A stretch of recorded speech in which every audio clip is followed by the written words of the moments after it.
মোৰ অতিকৈ মৰমৰ ছাত্ৰ-ছাত্ৰীসকল, আজি মই তোমালোকৰ সন্মুখত বহুকাৰক তত্ত্বৰ বিষয়ে এটা ভিডিঅ' প্ৰস্তুত কৰি আহিছোঁ। বহুকাৰক তত্ত্বৰ ইংৰাজী নামটো হ'ল মাল্টিফেক্টৰ থিয়ৰী অফ ইণ্টেলিজেন্স। বুদ্ধিৰ বহুকাৰক তত্ত্বৰ প্ৰয়োজনীয়তা ছেকেণ্ড ছেমিষ্টাৰত আছে এডুকেশ্যন ছাবজেক্টৰ, যিসকলে মেজৰ আৰু মাইনৰ হিচাপত এডুকেশ্যন বিষয়টো লৈছে। মই ভিডিঅ'টো আৰম্ভ কৰিবলৈ লৈছোঁ। বহুকাৰক তত্ত্বৰ উদ্ভাৱক কোন আছিল? বহুকাৰক তত্ত্বৰ উদ্ভাৱক আছিল এডৱাৰ্ড লি থৰ্ণডাইক।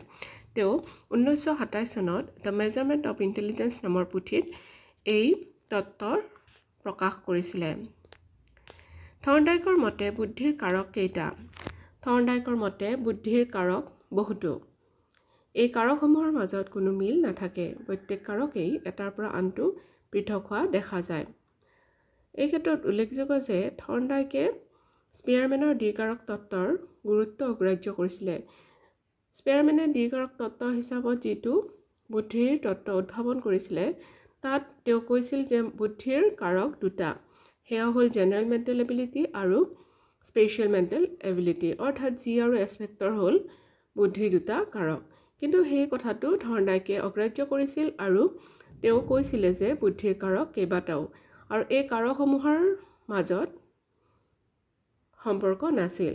এই কাৰকসমূহৰ নিজস্বতা আৰু স্বকীয় বৈশিষ্ট্য দেখিবলৈ পোৱা গৈছিল। তেওঁৰ মতে বুদ্ধিৰ কাৰক কেইবাটাও। থৰ্ণডাইকৰ মতে বুদ্ধিৰ লক্ষণ কেইটা আৰু কি কি? তেওঁ কৈছিলে যে বুদ্ধিৰ লক্ষণ হ'ল চাৰিটা। সেয়া হ'ল লেভেল বা পৰ্যায়, ৰেঞ্জ বা প্ৰসাৰ, এৰিয়া বা পৰিধি, স্পীড অৰ্থাৎ গতিবেগ।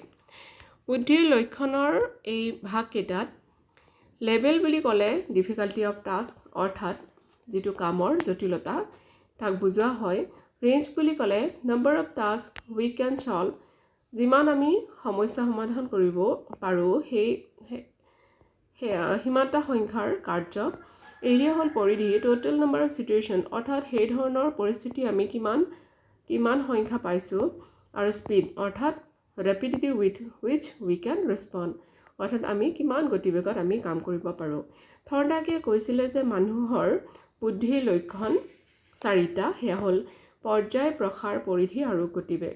প্ৰথমতে মানুহে নিজৰ কাম কৰাৰ যিটো জটিলতাৰ স্তৰ সেই অনুযায়ী কাম কৰে আৰু তেওঁ কিমানটা কাম কৰিব পাৰে তাৰ এটা প্ৰসাৰ কৰি লোৱা হয় আৰু সেই ধৰণৰ পৰিস্থিতিত তেওঁ কিমান দক্ষতাৰে কাম কৰিব পাৰিব সেইটো হ'ল তেওঁৰ পৰিধি।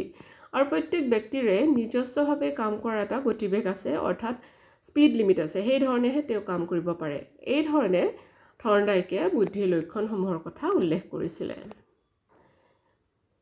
মানুহৰ বুদ্ধিৰ ওপৰত তিনিটা লক্ষণ দেখা যায়। প্ৰথমতে ব্যক্তিয়ে নিজৰ পৰ্যায় অনুযায়ী কাম কৰে, তাৰপিছত ব্যক্তিয়ে নিজৰ কাম কৰাৰ প্ৰসাৰ নিৰ্ধাৰণ কৰে, তাৰপিছত ব্যক্তিয়ে তেওঁ কৰিবলৈ সক্ষম হোৱা মুঠ কামৰ পৰিধি নিৰ্ধাৰণ কৰে, তাৰপিছত ব্যক্তিয়ে কিমান গতিবেগত কামবোৰ সম্পাদন কৰিবলৈ সক্ষম আছে তাক চোৱা হয়। ইয়াৰ ওপৰত ভিত্তি কৰিয়ে এজন ব্যক্তিক এটা বিশেষ পৰ্যায়ত বুদ্ধি হওক বা কম পৰ্যায়ত বুদ্ধি হওক বা মধ্যমীয়া গতিত বুদ্ধি হওক সেই ধৰণে কোৱা হয়। থৰ্ণডাইকে বুদ্ধিৰ লক্ষণৰ ওপৰত ভিত্তি কৰি নিৰ্ধাৰণ কৰা বুদ্ধিৰ প্ৰকাৰ কেইটা আৰু কি কি? তেওঁৰ মতে মানুহৰ বুদ্ধিক তিনিটা ভাগত ভাগ কৰিব পাৰি। সেয়া হ'ল মূৰ্ত বুদ্ধি, বিমূৰ্ত বুদ্ধি আৰু সামাজিক বুদ্ধি। মূৰ্ত বুদ্ধিত আমি কাঠমিস্ত্ৰী, কমৰ ভাস্কৰবিদ, অভিযন্তা আদিৰ কথা উল্লেখ কৰিব পাৰোঁ। বিমূৰ্ত বুদ্ধি ক'লে গল্পকাৰ, নাট্যকাৰ, কবি, গায়ক এওঁলোকৰ কথা উল্লেখ কৰিব পাৰোঁ। আৰু সামাজিক বুদ্ধি থকা ব্যক্তিত্বসম্পন্ন ব্যক্তি বুলি ক'লে আমাৰ সাধাৰণতে মনত পৰে ৰাজনীতিবিদ, সমাজসেৱক, চিকিৎসক, শিক্ষক আদি। এই ধৰণে তেওঁ বুদ্ধিৰ লক্ষণৰ ওপৰত ভিত্তি কৰি তিনি প্ৰকাৰৰ বুদ্ধিৰ কথা উল্লেখ কৰিছিলে। এয়া উদাহৰণ দিয়া গৈছে মূৰ্ত বুদ্ধি, বিমূৰ্ত বুদ্ধি আৰু সামাজিক বুদ্ধিৰ উদাহৰণ। মূৰ্ত বুদ্ধিৰ ক্ষেত্ৰত কাঠমিস্ত্ৰীৰ ইয়াতে চিত্ৰ এখন দেখুওৱা গৈছে। বিমূৰ্ত বুদ্ধিৰ ক্ষেত্ৰত গায়কৰ চিত্ৰ ইয়াতে দেখুওৱা গৈছে আৰু সামাজিক বুদ্ধিৰ ক্ষেত্ৰত ৰাজনীতিবিদৰ এটা চিত্ৰ ইয়াতে আমি দেখিবলৈ পাইছোঁ। ইয়াৰ পিছত বহুকাৰক তত্ত্বৰ ওপৰত ভিত্তি কৰি তেওঁ এটা পৰীক্ষা প্ৰস্তুত কৰিছিলে। সেই পৰীক্ষাটোৰ নাম আছিল CAVD। চি মানে চেণ্টেন্স কমপ্লিশ্যন। এক্সাম্পল, দ্বিকাৰক তত্ত্বৰ উদ্ভাৱক হ'ল ডেছ।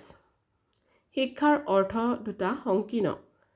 আৰু ডেছ অৰ্থাৎ ইয়াতে খালী ঠাই পূৰণ কৰিবলগীয়া হৈছে আৰু এইটো কৰি দিলেই চেণ্টেন্সটো কমপ্লিশ্যন হ'ব আৰু এইটো চি অৰ্থাৎ চেণ্টেন্স কমপ্লিশ্যন বুজোৱা হৈছে এই মানে এৰিথমেটিক ৰিজনিং এক্সাম্পল 1 4 9 16 এনেকৈ দিয়া হৈছে ইয়াতে এটা সিকুৱেন্সত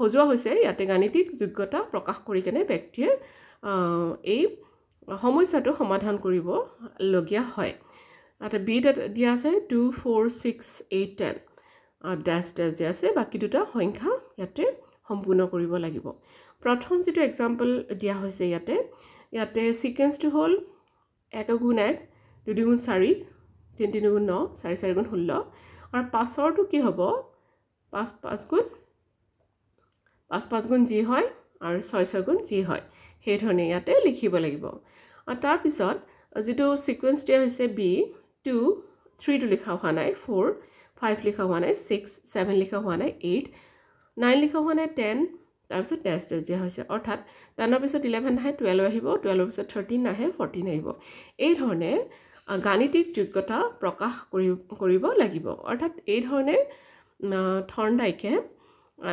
এৰিথমেটিক ৰিজনিঙৰ কথা কৈছিলে ইয়াৰ পিছৰ যেটো CAVD ভি মানে ভোকেবুলাৰি অৰ্থাৎ শব্দৰ তালিকা অৰ্থাৎ এজন ব্যক্তিৰ শব্দৰ জ্ঞান বহুত থাকিব পাৰে বা কম থাকিব পাৰে বা মধ্যমীয়া গতিত থাকিব পাৰে ইয়াতে vocabulary words for kids English words for kids এই ধৰণে ইয়াতে দিয়া হৈছে ভোকেবুলাৰি অৰ্থাৎ কিছুমান শব্দ জ্ঞান শব্দৰ তালিকা কোনে কিমান শব্দ মনত ৰাখিব পাৰে আমাৰ প্ৰত্যেকৰে শব্দৰ জ্ঞান বহুত বেছি নাথাকে কিছুমানৰ খুব বেছি থাকে কিছুমানৰ মধ্যমীয়া গতি থাকে আৰু কিছুমানৰ একেবাৰে কম থাকে তে ভোকেবুলাৰি জ্ঞান কাৰ কিমান থাকে সেই ধৰণেও ইয়াতে টেষ্টটোত অবজাৰ্ভ কৰা হয় ইয়াৰ পিছৰ যেটো ৰিভিজন হেতু হ'ল ডি ডাইৰেকশন ফলোইং ডি মানে ডাইৰেকশন ফলোইং অৰ্থাৎ নিৰ্দেশনা অনুসৰণ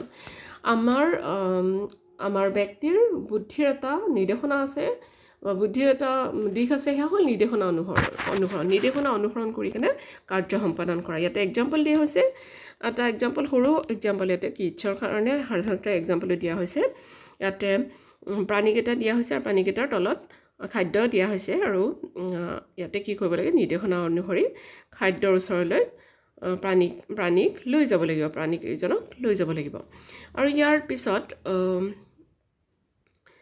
কিছুমান ল'ৰা ছোৱালী আছে আৰু ইহঁতক প্ৰপাৰ গাড়ীত তেওঁলোকক বহুৱাই দিব লাগিব অৰ্থাৎ আমাৰ ব্যক্তিৰ কিছুমান ব্যক্তিৰ ডাইৰেকশন ফলোইঙৰ নেচাৰ থাকে আৰু কিছুমানৰ নাথাকে বা কিছুমানৰ কম পৰিমাণে থাকে আৰু কিছুমানৰ বেছি পৰিমাণে থাকে বা কিছুমানৰ মধ্যমীয়া গতিত থাকে এটা ডাইৰেকশন কোনে কিমান ফলো কৰিব পাৰে তাৰ বাছনি ইয়াত কৰা হয় তাৰ ধাৰণা এটা ইয়াতে লোৱা হয় এই ধৰণে থৰ্নডাইকে CAVD অৰ্থাৎ sentence completion arithmetic reasoning vocabulary direction following এই ধৰণে তেওঁ এটা বুদ্ধিৰ পৰীক্ষা প্ৰস্তুত কৰি উলিয়াইছিল আজিৰ ভিডিঅ'টো ইমানতে শেষ হৈছে ধন্যবাদ